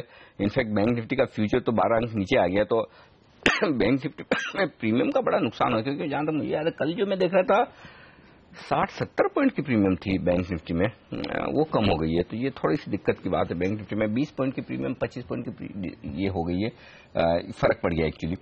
चलिए हमारे अगले दर्शक दिल्ली से हैं, कृष्णा हमारे साथ इस वक्त फोन लाइन पर। सर पूछिए अपना सवाल, क्या जानना चाहते हैं? सर मेरे पास भारतीय एयरटेल का फ्यूचर है अप्रैल सीरीज का, एक लॉट लिया हुआ है 346.2 पे, ये परसों ही लिया मैंने। 346 रुपए 20 पैसे में भारतीय एयरटेल खरीदा, ठीक है। और कोई? जी बस यही है सर एक। चलिए पूछ लेते हैं, राकेश आपके दिल्ली के दर्शक है, बताइए 346.20 में भारतीय खरीदा इन्हें, क्या राय देंगे आप? देखिए ऑलरेडी अनिल जी भारतीय को उन्होंने खरीदा हुआ है, तो उनको एक ही मात्र जो स्ट्रेटेजी बनाई जा सकती है वो एक स्टॉप लॉस दिया जा सकता है। ट्रेंड ऊपर की तरफ है, 331 का एक स्टॉप लॉस लगा के पोजीशन को होल्ड कर लें। अगर 331 के लेवल नहीं टूटते हैं और ऊपर में स्टॉक 350 के ऊपर अगर निकलता है, तब जल्दबाजी ना करें। एक बार अगर 350 के स्तर टूटते हैं तब एक अच्छी तेजी की शुरुआत हो सकती है और तब ऊपर में 367, 368 के लेवल्स देखने को मिल सकते हैं। तो एज ऑफ नाउ 331 नीचे स्टॉप लॉस होना चाहिए, उसको लगा के होल्ड करें और ऊपर में अगर 350 के लेवल टूटते हैं तब एक मेजर अपमूव देखने को मिलेगा। ओके, अगले दर्शक भी हमारे दिल्ली से ही है और वो है विवेक। लेते हैं उनका सवाल। विवेक जी नमस्कार। नमस्कार सर, मेरा क्वेश्चन है, कॉल ऑप्शन दिया है मैंने अशोक लेलैंड का, स्ट्राइक प्राइस है 125, 2 लॉट लिए हैं 0.85। अच्छा ठीक है, 125 रुपए में आपने कॉल खरीदने हैं अशोक लेलैंड के, 85 पैसे के आपकी कॉस्ट है। मनीष क्या करें? जी काफी ज्यादा दूर का कॉल इन्होंने लिया है और इसके लिए इनका मतलब अगर आप प्रीमियम कॉस्टिंग देखें तो 125 प्लस 85 यानी स्टॉक को 126 के ऊपर जाएगा तब इनको प्रॉफिट आना स्टार्ट होगा। तो ओवरऑल काफी ज्यादा दूर का है। मुझे लगता है अगर कोई भी उछाल आता है अशोक लेलैंड में तो एग्जिट करने की राय होगी। ठीक है, चलिए एग्जिट करने की राय उछाल में, ये ध्यान में रखें। ज्यादा कोई दम दिख नहीं रहा है अशोक लेलैंड में, एक्चुअली भाग बहुत गया है, इसलिए थोड़ा ऊपर के लेवल पर आप सावधान रहना, आपको ये ध्यान रखिएगा सर। विवेक जी मैंने जैसा कहा था ब्रेक के पहले कि आपको कुछ बेहतरीन पिक्स दूंगा मैं स्टॉक फ्यूचर्स की, मनीष की तरफ से दे रहा हूं वो, और मनीष ने खरीदारी की राय दी है इन्फोसिस में। मनीष बताइए क्यों पसंद है और क्या टारगेट्स हैं? जी इन्फोसिस अगर आप देखें लगातार 52 वीक्स हाई नए लेवल्स बना रहा है और काफी अच्छा मोमेंटम में 1200 के ऊपर काफी अच्छा बेस प्राइस फॉर्मेशन भी है और काफी अच्छी बाइंग भी हमें देखने को मिली है डिस्पाइट दी इंडेक्स कैसे ट्रेड कर रहे हैं और एक अच्छे खासे मोमेंटम में ट्रेड कर रहा है। मुझे लगता है एक बार यहाँ से 1270 तक के लेवल्स इजीली देखने को मिल सकते हैं। 12 डिप्स की स्ट्रैटेजी अपनाएं, 1200 का ओवरऑल स्टॉप लॉस मेंटेन करें और 1270 तक के लक्ष्य में देखने को मिल सकते हैं। ओके ठीक बात है। दूसरा स्टॉक जो आपने शॉर्ट साइड पर चुना है वो है डीएलएफ। यहां पर बताइए क्या वजह है इसे शॉर्ट करने की? जी डीएलएफ में अगर आप देखें ओवरऑल 71 के आसपास का लो हमने देखा था फेब सीरीज में और वहां से हमने एक प्योरली शॉर्ट कवरिंग रैली और एक शार्प शॉर्ट कवरिंग रैली हमें देखने को मिली और लगातार इसमें हमें अभी भी इसमें शॉर्ट कवरिंग रैली हमें देखने को मिल रही है। बट ओवरऑल देखें आप चार्ट स्ट्रक्चर 120-125 के आसपास एक बहुत रेजिस्टेंस जोन है और ओवरऑल अगर आप पिछले 2-3 साल का भी मूव देखें तो ओवरऑल डीएलएफ बढ़ता कम है गिरता ज्यादा है, ये स्ट्रक्चर है ओवरऑल डीएलएफ का। तो मुझे लगता है 122 के आसपास अगर उछाल मिलता है तो शॉर्ट करना चाहिए इसको। 128 के आसपास का स्टॉप लॉस मेंटेन करें और मुझे लगता है एक बार 105 रुपए तक के लेवल्स इसमें देखने को मिल सकते हैं। चलिए तो शॉर्ट करना चाहें तो डीएलएफ है बेस्ट, 128 का लगाएं स्टॉप लॉस, 122 के आसपास बेचे, 105 का लक्ष्य। ये जो लेवल्स दे रहे हैं आप मनीष ये फ्यूचर्स के होंगे? फ्यूचर्स स्टॉक्स में तो फ्यूचर्स की है ना, ठीक बात है। चलिए अगले दर्शक भी, आज दिल्ली के काफी दर्शक है, क्या बात है। हमारे साथ दीपक है इस वक्त फोन लाइन पर। दीपक जी पूछिए अपना सवाल। Good morning Anil ji. Good morning Anil ji, मैंने आइडिया का एक लॉट बाय किया है 108 पर। ओके, तो उसमें क्या आपकी राय? फ्यूचर खरीदा है ना आपने आइडिया का? जी जी जी सर। चलिए पूछते हैं। और ये इस टाइम पे एक्चुअली 1.5 रुपए डिस्काउंट पे ट्रेड कर रहा है। हाँ। इसका क्या मीनिंग होता है? मतलब I mean is it trading negative zone? क्या इसमें शॉर्ट्स बन रहे हैं? दो वजह से हो सकती है, या तो शॉर्ट बन रहे हो या फिर कोई डिविडेंड का एडजस्टमेंट हो। पूछते हैं मनीष से। मनीष आइडिया 108 की इनकी खरीद है, पहले तो ये बताएं क्या करना चाहिए और डिस्काउंट पे ट्रेड करने की कोई वजह आपको अगर अंदाजा हो? जी आइडिया में देखें आज एक अच्छा खासा मोमेंटम हमें देखने को मिला है और ओवरऑल स्टॉक देखें 100 रुपए के आसपास एक बहुत अच्छा बेस प्राइस फॉर्मेशन है। जिस तरीके का चार्ट स्ट्रक्चर और जिस तरीके का बाइंग हमें देखने को मिल रही है मुझे लगता है इसमें 110 से 112 तक के लेवल्स इजीली देखने को मिल सकते हैं। ओके 110। और आइडिया में राकेश आप कुछ आइडिया दे सकते हैं ये नीचे क्यों ट्रेड कर रहा है फ्यूचर में? देखिए अनिल जी, जो आपने अभी राइटली मेंशन करा, हो सकता है कोई डिविडेंड का एडजस्टमेंट वगैरह होगा, बट इन्होंने ऑलरेडी फ्यूचर लिया हुआ है तो अगर डिस्काउंट पे है तो डिस्काउंट पे खरीदा है। मेरा ऐसा मानना है कि इसमें तो पोजीशन को रन करना चाहिए स्टॉप लॉस लगा के। ठीक बात है। तो फिलहाल देखिए जो बात हो सकती है यहाँ पर आइडिया में वो शायद डिविडेंड की कोई हो तो अलग बात है, क्योंकि ऐसा शॉर्ट पोजीशन बनने के बहुत संकेत तो अभी तक मिले नहीं है। काउंटर तो मजबूती के साथ ही ट्रेड करता है। लेकिन चलिए 7 दिन 14 दिन का कोई चार्ट देख लेते तो अंदाजा लग जाएगा कि पिछले हफ्ते 2 हफ्तों में स्टॉक ने किस तरह का प्रदर्शन किया, तो उससे आइडिया लग जाएगा कि क्या वाकई में मंदी की पोजीशन बनी। क्योंकि जहां तक मुझे अंदाजा है मंदी की पोजीशन बनी नहीं है आइडिया में, इनफैक्ट थोड़ा मजबूती हुआ। हाँ देखिए चार्ट ठीक ही दिख रहा है, कोई 7 दिन में अच्छा, एक हफ्ते में 8% बढ़ा हुआ स्टॉक है, तो मंदी की पोजीशन कहां से होगी? तो डिविडेंड का कोई एडजस्टमेंट हो सकता है विवेक जी, तो आप घबराएं नहीं, कोई दिक्कत नहीं। और लेकिन जो स्टॉप लॉस टारगेट हमारे एक्सपर्ट्स ने दिए उन पर जरूर आप नजर रखें। चलिए वक्त एक ब्रेक का, और ब्रेक के बाद लौटेंगे।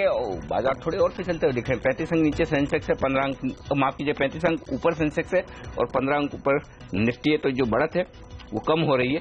ब्रेक के बाद तुरंत लौटेंगे, बने रहिए हमारे साथ।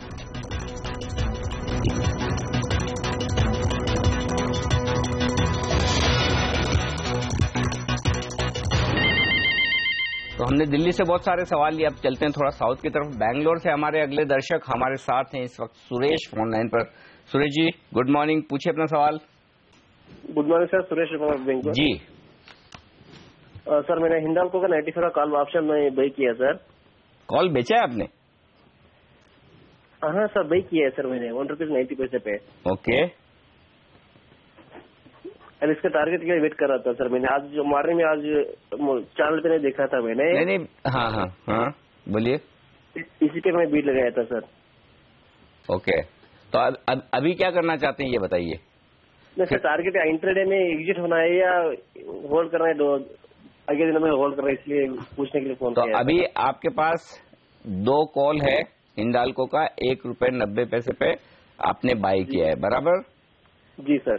ओके, चलिए पूछते हैं। हिंडाल्को तेजी की पोजीशन है इनकी, बताएं राकेश क्या करना चाहिए? इन्होंने 95 का कॉल खरीदा है, लगभग ₹2 समझ लीजिए इस भाव में। देखिए अनिल जी, पोजीशन को होल्ड करना चाहिए, काफी पॉजिटिव टेक्निकल स्ट्रक्चर है और नीचे में ₹85 एक अच्छा सपोर्ट है।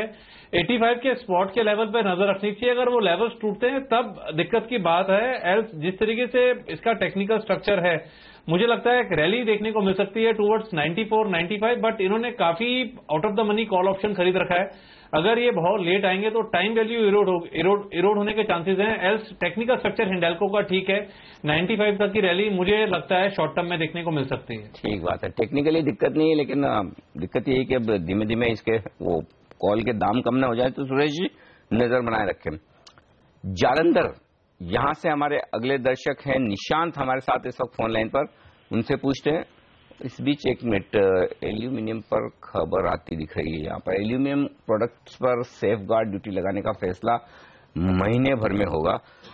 और ये हिंडाल्को की हम बात ही करते हैं, हिंडाल्को के लिए ये खबर आई। देखिए इस खबर पर जो असर पड़ना है, या तो हिंडाल्को को पर पड़ना है या फिर नाल्को जैसे शेयर पर पड़ना है जो कि नेशनल एल्यूमिनियम है। तो ये खबर आती हुई दिख रही है। तो महीने भर में फैसला, अब इसको बाजार पॉजिटिव लेता है, नेगेटिव की महीने भर के लिए टल गया एक तरह से।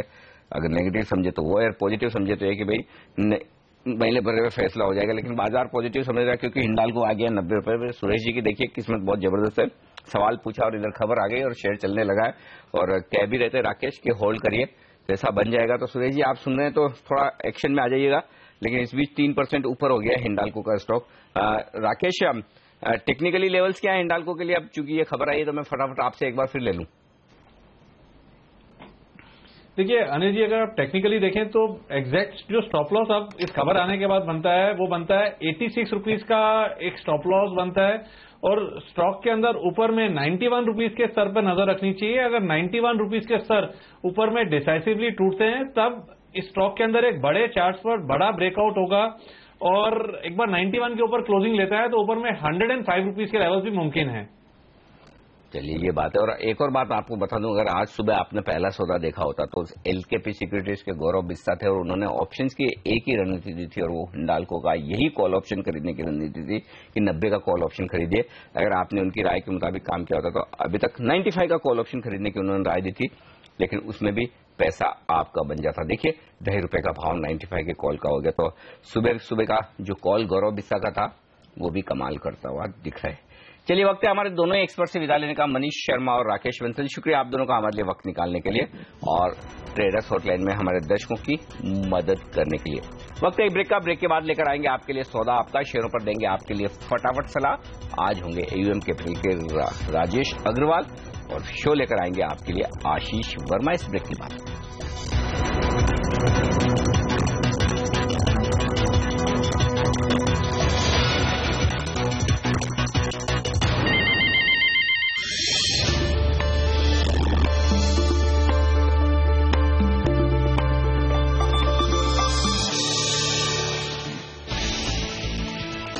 बढ़त पर बाजार, सेंसेक्स 0.25% ऊपर, निफ्टी 7,750 के करीब।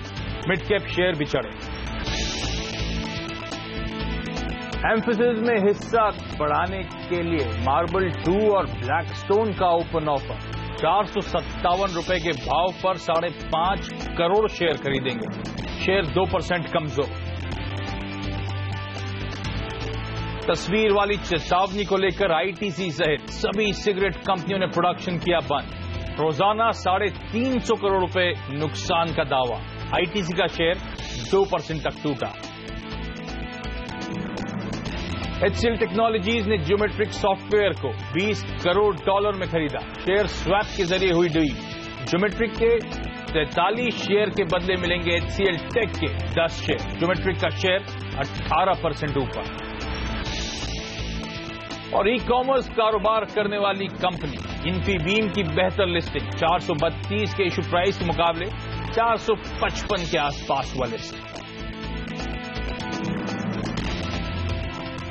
क्विकली भारतीय बाजारों पे एक चेक ले लीजिए। और हरे निशान पे कामकाज जरूर है, लेकिन शुरुआती बढ़त कुछ गवाई है हमने। दिक्कत की बात यह, सेंसेक्स 25,300 के ऊपर 30 अंक की मजबूती, एक समय 100 के आसपास की मजबूती थी। निफ्टी में भी अब हम 7750 के ऊपर एक समय कामकाज कर रहे थे। 7726 के लेवल्स पर इस समय ट्रेड, महज 12-13 अंक के आसपास की बढ़त, और ये लगातार गवाता हुआ बाजार। ध्यान रखें तो दिक्कत की बात कि सारे इनिशियल गेन्स हम अब वाइप आउट करते हुए, तो अच्छे ग्लोबल संकेतों से हमने शुरुआत तो अच्छी करी, लेकिन अब वो उन लेवल्स पे टिक नहीं पा रहे हैं। हालांकि कल इंपॉर्टेंट दिन है, क्रेडिट पॉलिसी का अनाउंसमेंट होना है। उससे पहले शायद मुनाफा वसूली का दबाव, शायद थोड़ा नर्वसनेस के साथ बाजार अप्रोच करता हुआ, क्योंकि बैंक्स ने अपनी बढ़त गवा दी है। बैंक्स एक समय 1/4-1/3% की बढ़त के साथ ट्रेड करते आपकी स्क्रीन पर। पूरे शुरुआती गेन जो थे, शुरुआती बढ़त जो थी, वो हमने गवा दी है। बैंक निफ्टी एकदम सपाट इस समय कामकाज करता हुआ। मिड कैप स्मॉल कैप्स का भी मोमेंटम या स्टीम या उछाल जो है वो कुछ फिसला है, दबाव आया है। इसीलिए एक टाइम पे रेशियो था, मार्केट ब्रेथ था 2:5 का। हर 2 गिरने वालों के सामने 5 स्टॉक्स बढ़त वाले थे। अब हर 2 बढ़ने वालों के सामने 3 स्टॉक्स बढ़त वाले हैं। तो अभी भी मोमेंटम पॉजिटिव है, अभी भी ब्रेथ पॉजिटिव है, लेकिन कुछ ऊपरी स्तरों से ठंडी पड़ी है। हमारे साथ अब ओम कैपिटल के राजेश अग्रवाल जी जुड़ रहे हैं। राजेश जी हाय, गुड मॉर्निंग सर। क्या करना चाहिए बाजार में? फंडामेंटली आप क्या कॉल ले रहे हैं इन लेवल्स पर? क्योंकि हमने लोअर लेवल से तो एक बहुत स्मार्ट रिकवरी देखी है। फॉयज ने तगड़ी खरीदारी करी भारतीय बाजारों में। एक डर मेरे जहन में आता है कि इससे पहले पिछले साल बजट के बाद जब गवर्नर साहब ने दरों में कटौती का अनाउंसमेंट करा था, हम वहीं पर टॉप बना गए थे बाजार का। क्या ऐसा कुछ कल भी होने वाला है? देखिए आशीष जी, ऐसा है कि ये कहना मुश्किल है कि टॉप कब होगा, लेकिन जहां तक मेरा विचार है वो ऐसा है कि अगर आप देखें तो पिछले साल के बजट के पहले एक अच्छी खासी रैली चल रही थी, और इस बार के बजट के पहले बहुत तेज गिरावट चल रही थी। तो सिनेरियो पूरा रिवर्स है। तो हो सकता है कि वैसा ना हो, क्योंकि जो भी कट था बाजार में देखने के वो ऑलरेडी हो चुका है। निफ्टी की अगर बात करूं तो मुझे लगता है कि 7600 एक बहुत स्ट्रांग सपोर्ट साबित हो सकता है। कोई भी नेगेटिव न्यूज कल आती है या रेट कट के बावजूद कुछ स्टेटमेंट ऐसे आते हैं गवर्नर साहब के जिससे बाजार थोड़ा नर्वस हो, तो हो सकता है कि एक बार को हम थोड़ी सी गिरावट देखें। लेकिन मैं साथ ही ये कहना चाहूंगा कि जो भी नेगेटिव थे मेरे ख्याल से ऑलरेडी डिस्काउंटेड हो चुके हैं। अब कमोडिटी साइकिल एक टर्न अराउंड के जस्ट आधा कगार पे है, तो हो सकता है कि वहां से हम कमोडिटी स्टॉक्स में एक अच्छा मूवमेंट देखें। तो मुझे लगता है कि आयरन और स्टॉक जैसे कि वेदांता या आपके एनएमडीसी वगैरह में थोड़ी सी पोजीशन ली जा सकती है। इवन मॉयल हमें अच्छा लग रहा है कल की जो उन्होंने बढ़त की है। उसके बाद ऐसे कुछ सिलेक्टिव पॉकेट्स में बाइंग बिल्कुल की जा सकती है।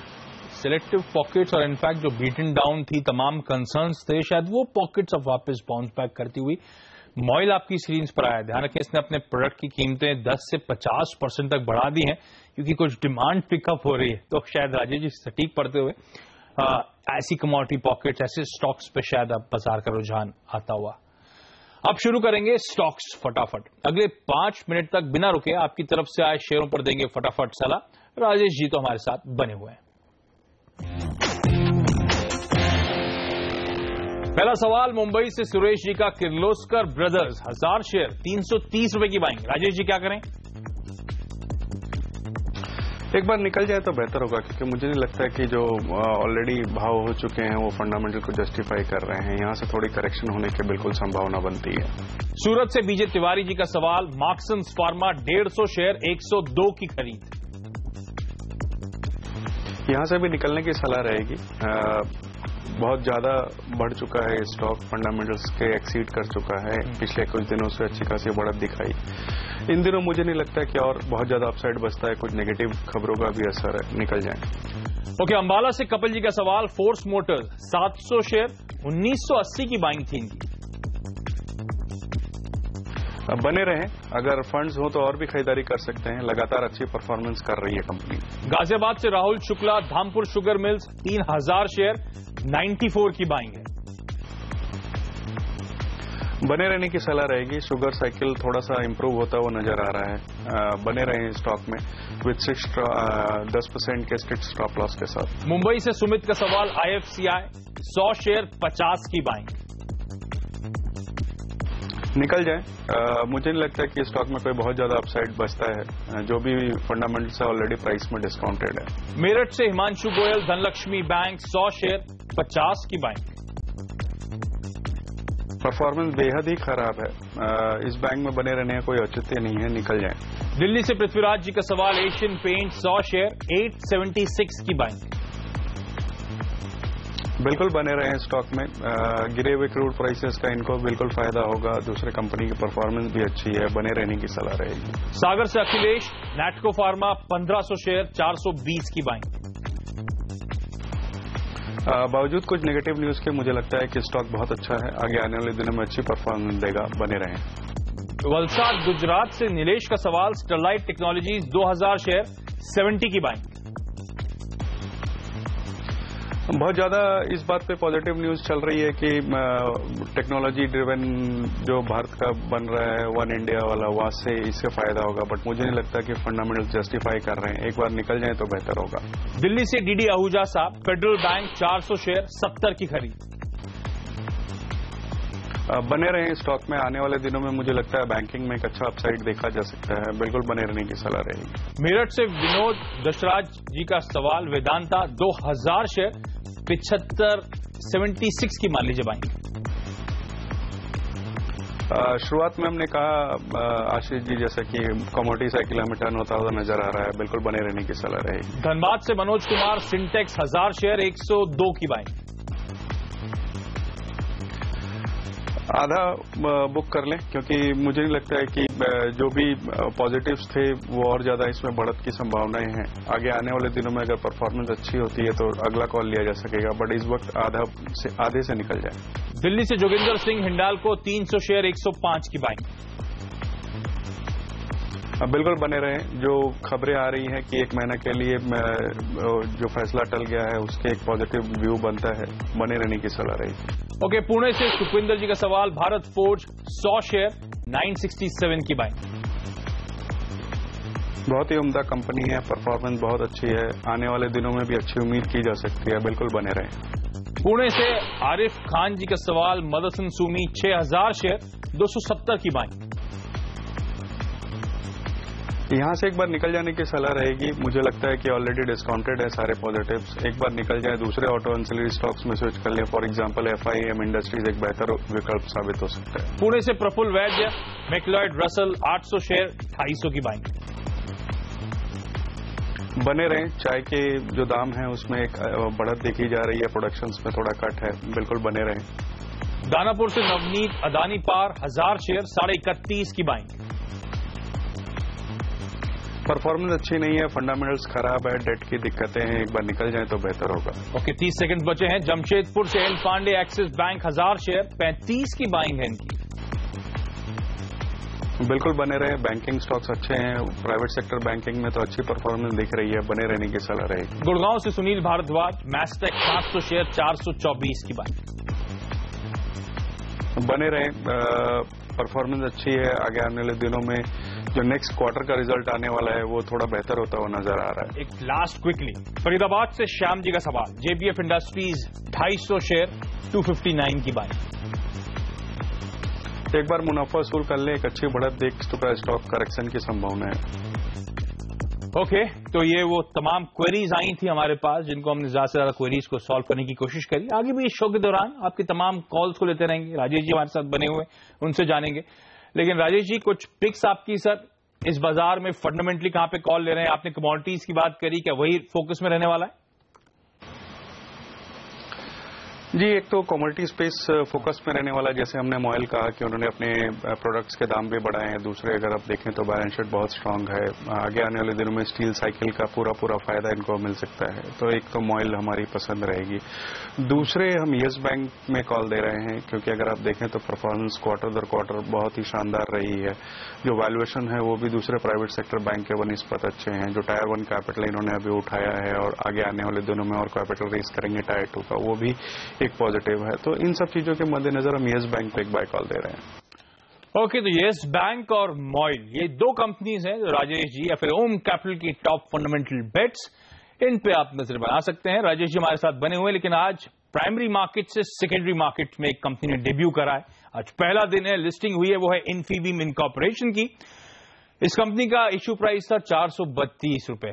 उस लिहाज से एक ठंडा रिस्पांस था, 1-1.25% के गुना के आसपास ये आईपीओ सब्सक्राइब हुआ था। लेकिन आपकी स्क्रीन पर 5% अपने इश्यू प्राइस से ऊपर, इस समय भी 450 के लेवल्स के ऊपर कामकाज करता हुआ, तो बेहतर लिस्टिंग कहना चाहिए इस कंपनी की होती हुई नजर आई है।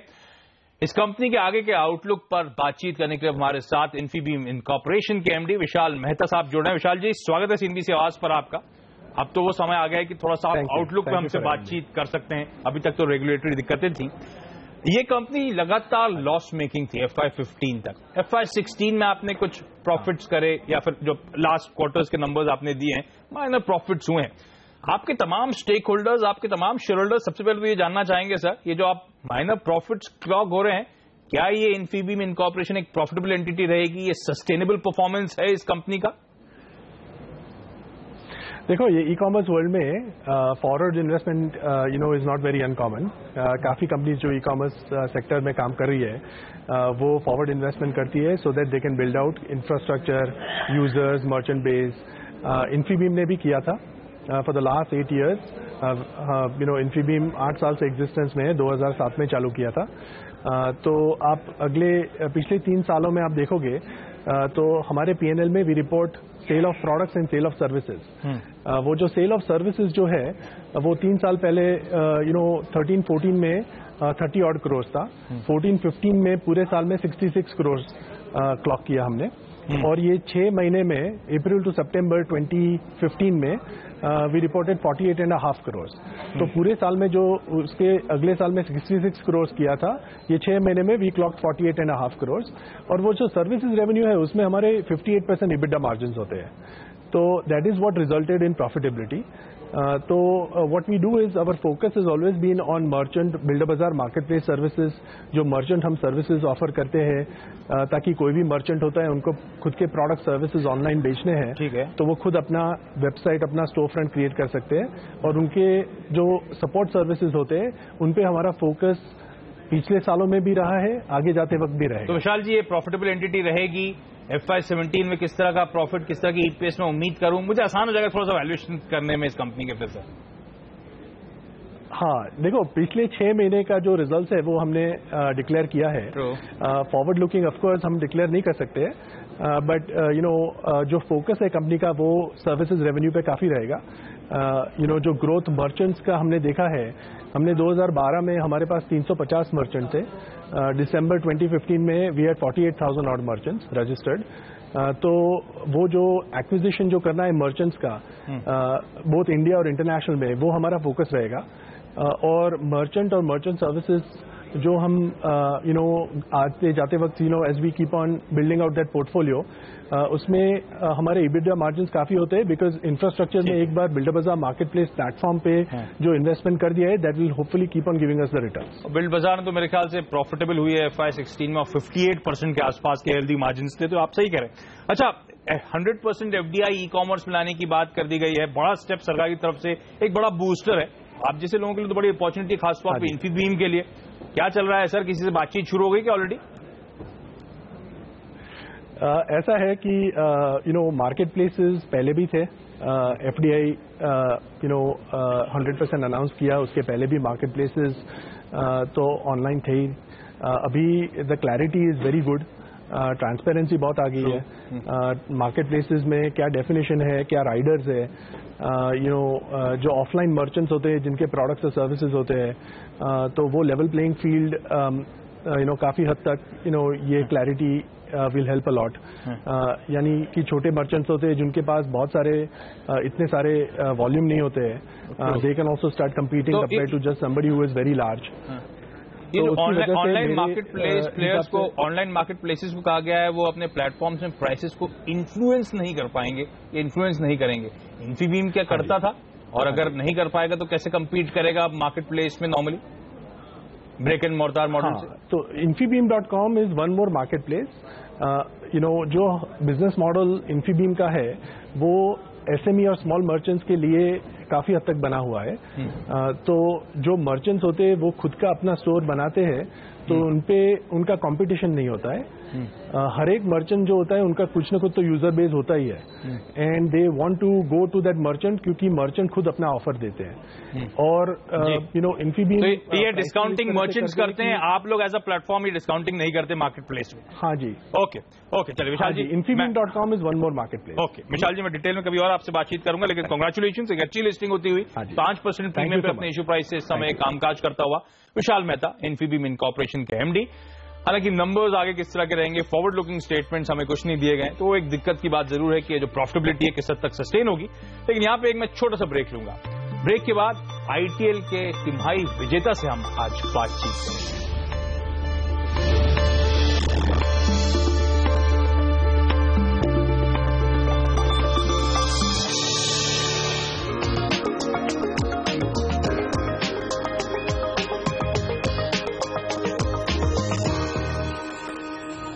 ब्रेक के बाद आपका स्वागत है। और इंडियन ट्रेडिंग लीग में मार्च क्वार्टर के विनर्स से आज बातचीत करने का दिन है। ट्रेडिंग लीग के विजेता अहमदाबाद के राजेंद्र पटेल साहब, कमोडिटी लीग के विजेता रही मुंबई के संदीप शर्मा, और वुमेन्स लीग की विजेता मुंबई की स्वाति जैन। मार्च तिमाही के ट्रेडर्स लीग के विजेता अहमदाबाद के राजेंद्र पटेल अब हमारे साथ जुड़ रहे हैं। ध्यान रखें, राजेंद्र जी ने मार्च क्वार्टर में यानी कि बीते 3 महीनों में 1350% के रिटर्न्स कमा के दिखाए हैं। कॉन्ग्रेचुलेशन राजेंद्र जी, गजब कर दिया आपने एक क्वार्टर में, एक तिमाही में। किस तरह का अप्रोच रहता है ट्रेडिंग का आपका, और कहां से इतना तगड़ा रिटर्न आया? कोई 1-2 ट्रेड थे बहुत कमाल कर गए क्या? या डेफिनेटली, एक्चुअली इतना रिटर्न इतना क्वार्टर के अंदर लेना तो which is impossible, but I generally follow sectoral analysis, और उसमें मेरे को फार्मा में बहुत अच्छा गेन मिल गया, because pharma is very volatile sector as it was, and I had a trade in Lupin laboratories, तो उसमें काफी अच्छा रिटर्न मेरे को मिल गया। ओके, तो फार्मा में आपने ट्रेड करा और सेक्टोरली आप ज्यादा ट्रैक करते हैं। इस समय कोई ओपन पोजीशन, इस समय का मार्केट पे भी कोई कॉल लेते हैं राजेंद्र जी आप, और लेते हैं तो क्या ले रखा है? अभी भी मेरे को फार्मा सेक्टर वीक ही लग रहा है for next 1 month, and again I think कि मार्केट भी Nifty and bank Nifty both sectors are also, जो स्टॉक्स लीडर है उसमें IT को छोड़ के बाकी सब चीज वीक लग रही है फॉर द अप्रैल मंथ।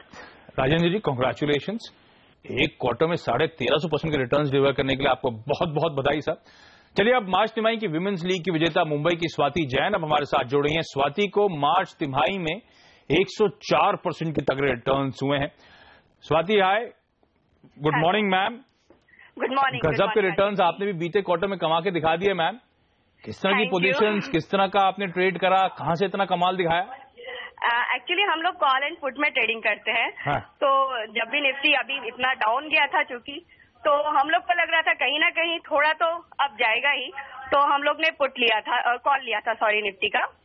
तो वो गया, निफ्टी ऊपर गया, तो हम लोग ने फिर वो एक्चुअली हम लोग ने 60 वो लिया था,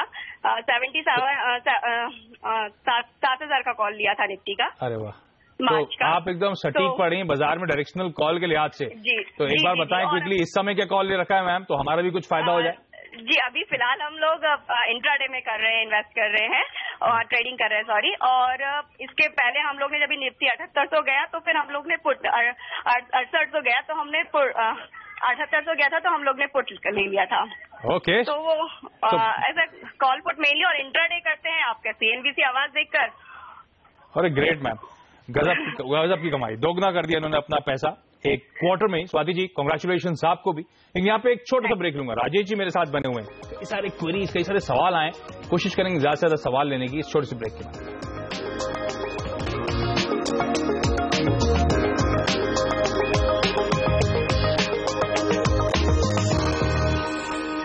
ब्रेक के बाद आपका स्वागत है। रोम कैपिटल के राजेश अग्रवाल हमारे साथ बने हुए और अब हमारे साथ एक दर्शक जुड़ रहे हैं देहरादून से, राजमोहन जी। राजमोहन जी हाय सर, पूछिए अपना सवाल।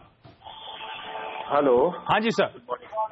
हमें ये जानना था पीएनबी के बारे में। हमारे पास 4000 शेयर्स है। 83 की खरीद है। ओके राजेश जी, 83 की खरीद है, पीएनबी 4 साढ़े 4 रुपए का मुनाफा हो रहा है। क्या लगता है स्टॉक का आगे का आउटलुक सर? देखिए क्वांटिटी बहुत बड़ी है, बावजूद इसके कि इन्हें मुनाफा हो रहा है। मैं समझता हूं कि एक बार आधा कम से कम बेच ले, क्योंकि आने वाले दिनों में हो सकता है कुछ एनपीए रिकवरी हो और इन सब चीजों से बढ़त देखने को मिले। लेकिन इस वक्त हालात थोड़े खराब है, चौथी तिमाही के नतीजे हो सकते हैं थोड़े दबाव में आए, तो वहां एक करेक्शन देखने को मिल सकता है। आधे पैसे निकाल लें और उस पैसे कोई प्राइवेट सेक्टर बैंकिंग में, जैसे कि हमने थोड़ी देर पहले येस बैंक सुझाया था या कोटक बैंक सुझाया था, वहां स्विच कर लें। ओके, सूरत से विपुल जी जुड़ रहे हैं हमारे साथ। विपुल जी हाय, गुड मॉर्निंग सर, पूछिए अपना सवाल। Good morning sir. मेरा एक इश्यू था कि ये जो मैंने 1270 में लिया है गॉडफ्रे प्लेस का, ये आगे जाके उसको क्या करना चाहिए? 100 शेयर्स है मेरे, तो उसको होल्ड करना चाहिए या मैं 2-4 महीने के लिए इसको वेट तो विपुल जी लंबी अवधि के लिए आज से लिया है या ट्रेडिंग थी, मोमेंटम बड़ा स्ट्रॉन्ग था इसलिए ले लिया? नहीं, मेरा तो 6 महीने के नजरिए से था। राजेश जी बहुत स्ट्रॉन्ग आउट परफॉर्मेंस वैसे गॉडफ्रे फिलिप्स ने दिखाया है। इनका होराइजन 6 महीने का है, 125 रुपए पर शेयर लॉस हो रहा है, क्या करें? देखिए बने रहे। इस वक्त जो लॉस हो रहा है वो एक सामान्य मुनाफा वसूली ही कह सकता हूं इसको। मोमेंटम जैसा कि आपने कहा बहुत स्ट्रांग है, कुछ स्टेक सेल वगैरह की भी अनकन्फर्म्ड न्यूज है, तो इन सब चीजों के चलते मुझे लगता है कि आने वाले दिनों में मोमेंटम बना रहेगा। बिल्कुल बने रहे हैं स्टॉक में। ओके, कोटा से अब हमारे साथ गोविंद जी जुड़े हैं। गोविंद जी हाय सर, नमस्कार, पूछिए अपना सवाल। हेलो। यस सर, गोविंद जी हाय, सवाल पूछें। Sir hi sir. सर मैं एक्चुअली एलएनटी के बारे में पूछना चाह रहा हूँ। एलएनटी मेरे पास 1530 रुपए के 45 शेयर है, 45 शेयर, तो मुझे क्या करना चाहिए अभी? गोविंद जी लंबी अवधि के लिए निवेश किया था और नुकसान हो रहा है, ऐसा है कि ट्रेडिंग करी थी और फंस गए?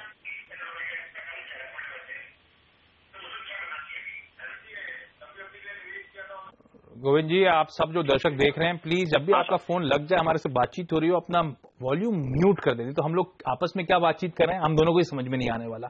लेकिन राजेश जी लास्ट ने टूब्रो लिया है, 300 रुपए पर शेयर का नुकसान हो रहा है, मैं एज्यूम कर लेता हूं लंबी अवधि के निवेशक हैं। जी बिल्कुल, अगर लंबी अवधि के निवेशक हैं इन्हें बिल्कुल बने रहने चाहिए। कंपनी बहुत ही उम्दा है, ऑर्डर बुक स्ट्रांग है, थोड़ा स्लो डाउन जो इंफ्रास्ट्रक्चर में देखना मिल रहा है उसी की मार पड़ रही है। अदरवाइज मुझे लगता है एक लंबी अवधि के लिए एक उम्दा स्टॉक है किसी भी पोर्टफोलियो के लिए। ओके, लंबी अवधि के लिहाज से लास्ट एंड टूब्रो अट्रैक्टिव है, आप भी बने रहें। राजेश जी आपका बहुत बहुत धन्यवाद सिंधी सिवास के लिए आज वक्त निकालने के लिए, तमाम क्वेरीज और अपनी पिक्स हमारे साथ शेयर करने के लिए। लेकिन सौदा आपका मैं आज के लिए इतना ही। यहाँ पे वक्त तो चला एक छोटे से ब्रेक का। ब्रेक के बाद कमोडिटीज में कहां है एक्शन, हमारे खास शो कमोडिटी राउंडअप में हेमंत लेकर आएंगे आपके लिए आज की स्ट्रैटेजीज।